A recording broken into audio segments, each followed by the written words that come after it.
Rosie's কিচেনে আপনাকে welcome করছি। আমার আজকের আয়োজনে থাকছে কাঁকরোল দিয়ে মাছের ঝোল রান্নার রেসিপি। রান্নাটা আমি খুবই সহজ সিম্পলভাবে দেখিয়েছি, আর কাঁকরোল মাছের ঝোলটা খুবই কম সময়ের মধ্যে রান্না করে নেওয়া যায়, সেই জন্য আশা করছি ভালো লাগবে। প্রথমে এখানে পাতিলে নিচ্ছি মাছ। এখানে আমি বেশি না, মাত্র কয়েক পিস মাছ নিয়েছি। আর এদিকে এই যে কাঁকরোল আমি 3টা নিয়েছি। কাঁকরোলগুলো আমি এরকম বড় বড় পিস করে কেটে নিয়েছি, আর মাঝখানের যে বিচি ছিল সেগুলো ফেলে দিয়েছি। এখন এগুলো মাছের মধ্যেই দিয়ে দিব। দিচ্ছি হলুদ গুঁড়া, মরিচ গুঁড়া,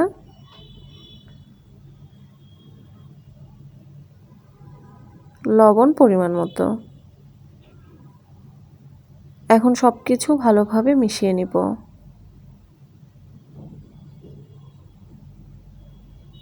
সবকিছু এই যে সুন্দর মতো মিশিয়ে নিয়েছি।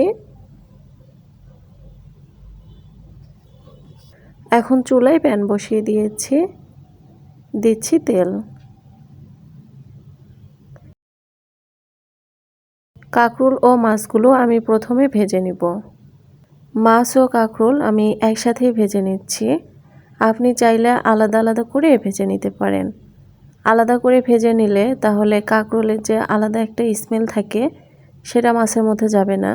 অনেকে আছে যে কাঁকরোল এতটা পছন্দ করে না খেতে, সেই জন্য আলাদা করে যদি কাঁকরোলটা ভেজে নেওয়া যায় তাহলে কাঁকরোলের যে আলাদা একটা স্মেল থাকে সেটা মাছের মধ্যে প্রবেশ করবে না, আর খেতেও ভালো লাগবে।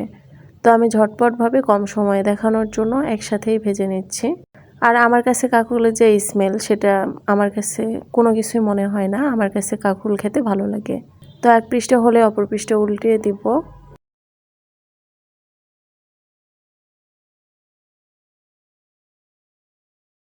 এভাবে আমি এপিট ওপিট উল্টিয়ে মাছ ও কাঁকরোলগুলো ভেজে নিব।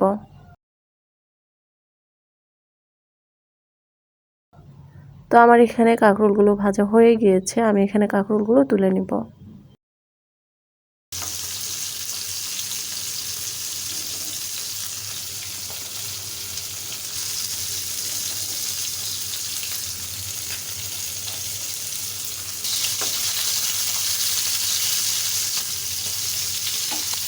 তারপর বাকি যে কাঁকরোলগুলো ছিল সেগুলো দিয়ে দেব।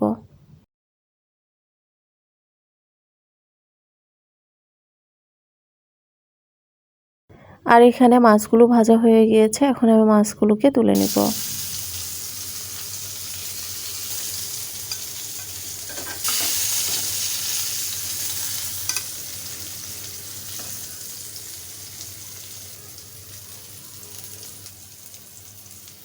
আর বাকি কাঁকরোলগুলো ভেজে নেব।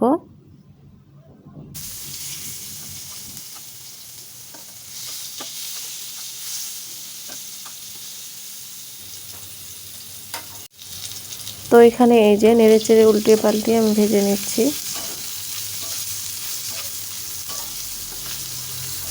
তো আমার এখানে কাঁকরোলগুলো ভেজে নেওয়া শেষ, এখন এগুলো তুলে নেব।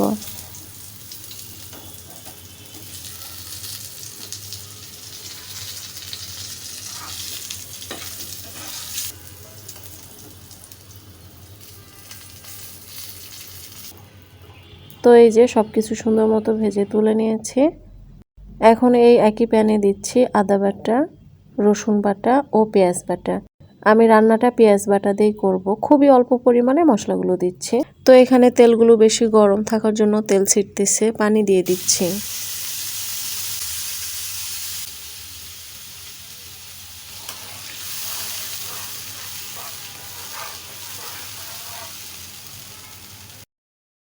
দিচ্ছি হলুদ গুঁড়া, মরিচ গুঁড়া ও স্বাদ মতো লবণ। প্রথমে অল্প পরিমাণে লবণ দেব, লাগলে আবার পরে দেওয়া যাবে, নয়তো লবণ বেশি হলে তখন আবার সমস্যা। এখন মশলাগুলোকে খুব সুন্দরভাবে কষিয়ে নেব। তো এখানে আমি আরেকটু তেল দিচ্ছি। এখন মশলাগুলো খুব সুন্দর মতো কষিয়ে নিব, কারণ মাছ ও কাঁকরোল যেহেতু ভাজা, ওগুলো রান্না করতে বেশি সময় লাগবে না, আর এখানে মশলাগুলোর আলাদা একটা গন্ধ থাকে, পেঁয়াজ বাটা, রসুন বাটার ও আদা বাটার। সেই জন্য এগুলো একটু ভালো মতো কষিয়ে নিতে হবে, যাতে এই কাঁচা গন্ধটা না থাকে। তবে কিন্তু এই মশলাগুলো আবার পুড়িয়ে ফেলা যাবে না, কষিয়ে কষিয়ে আবার ওই যে কালচে কালার হয়ে যায় ওরকম করে নেওয়া যাবে না, নয়তো কিন্তু তরকারিটা আবার খেতে ভালো লাগবে না। তো এখানে এই যে মশলাগুলো সুন্দর মতো কষিয়ে নেওয়া হয়ে গিয়েছে। এখন সেই ভেজে রাখা কাঁকরোল ও মাছগুলো দিয়ে দিব।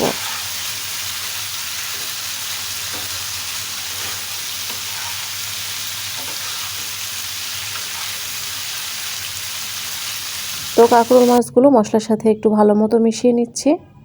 দেন ঝোলের জন্য দিয়ে দেবো পানি।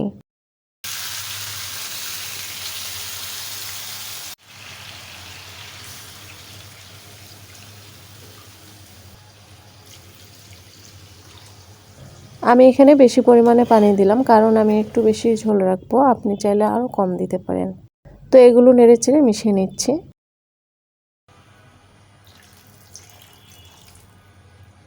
তারপরে ঢেকে দিব। তো যখন খুব সুন্দর মতো একটা বলক আসবে তখন আমি সব কিছু নেড়েচেড়ে মিশিয়ে নেব। তো আমার এখানে এগুলো নেড়েচেড়ে মেশা হয়ে গিয়েছে, এখন আবারও ঢেকে দিব। তো আমি একটু খেয়ে দেখব লবণটা ঠিক আছে কিনা। তো আমার এখানে লবণটা কম হয়েছে, আমি আর কিছু লবণ দিব।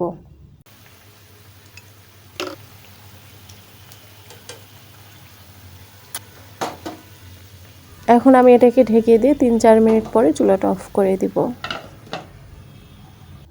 তো এই তো 3-4 মিনিট পরে এখন চুলাটা অফ করে দিচ্ছি।